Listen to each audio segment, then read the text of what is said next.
Chama cha Mapinduzi kimepata taarifa za kuaminika kwamba wenzetu wa Chama cha Demokrasia na Maendeleo wamefanya vikao vya siri kuhamasisha vurugu kwa kutumia maandamano ambao wanayaratibu. Sasa sisi kama chama tunapenda kutoa wito kwa Watanzania kwamba wajibu wetu kama Watanzania ni kulinda taifa letu. Amani yetu ndio uhuru wetu. Tusiruhusu itikadi za vyama au makundi ya harakati yakachochea vurugu na kuharibu taswira njema ya taifa letu. Sasa taarifa hizi ni taarifa za kuaminika, na mmewasikia katika majukwaa ya kisiasa wakizungumza wakisema kwamba watakwenda kuhamasisha maandamano. Sasa ukiangalia pia wanaharakati wamebeba ajenda za maandamano. Sasa nini wanataka kukifanya? Maana yake ni kuleta shida, kuleta taharuki na kuvuruga umoja na mshikamano wa taifa letu. Sasa jambo hilo inaelekea wenzetu hawataki utulivu katika nchi, ndio maana wanapinga, wana ajenda ya kufanya vurugu na kuvuruga amani.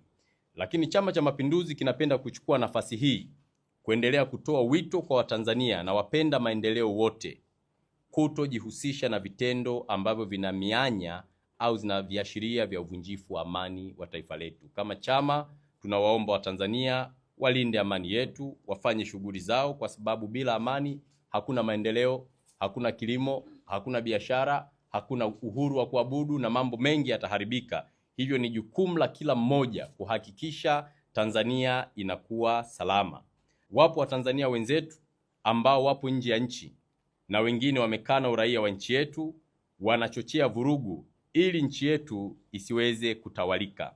Ndugu wa Tanzania wenzangu, hususan vijana, ninapenda kutumia wasaa huu, ni wakati wa kuunganisha nguvu zetu, kukataa vurugu ili tuweze kuilinda nchi yetu. Vitendo vyovyote vya uvunjifu wa amani tusivikubali hata kwa dakika moja. Lakini ninachotaka kusema kingine, tusimame imara kulinda uhuru wetu kwa nguvu zetu zote.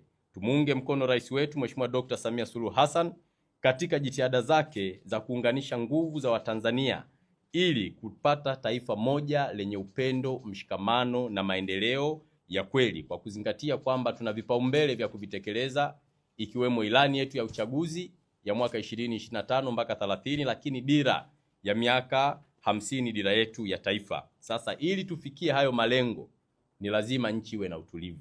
Kwa nitoe rai na niwaombe Watanzania na vijana tulinde nchi yetu. Juzi kulikuwa na budget ya bunge ambayo imesomwa na waziri wa fedha kwa maana ya majumuisho yote ya budget. Na budget ya 26-27 ni zaidi ya trilioni 62. Sasa mnaweza mkaona ni tofauti na miaka mingine kwamba serikali imeamua kupiga hatua kubwa ya kuweza kutumia fedha zetu za ndani kwa asilimia kubwa zaidi ya 75%, tuweze kujitegemea kibudget na kupeleka huduma kwa wananchi wetu. Kwa hiyo tunalipongeza bunge, tunampongeza Mheshimiwa Spika, mawaziri pamoja na waheshimiwa wabunge kwa kazi kubwa ambayo wameifanya kupitisha bajeti hii ambayo itakwenda kuleta tafsiri nzuri ya maendeleo katika kipindi cha mwaka huu wa fedha ambao bunge limeidhinisha na kuipitisha hiyo bajeti.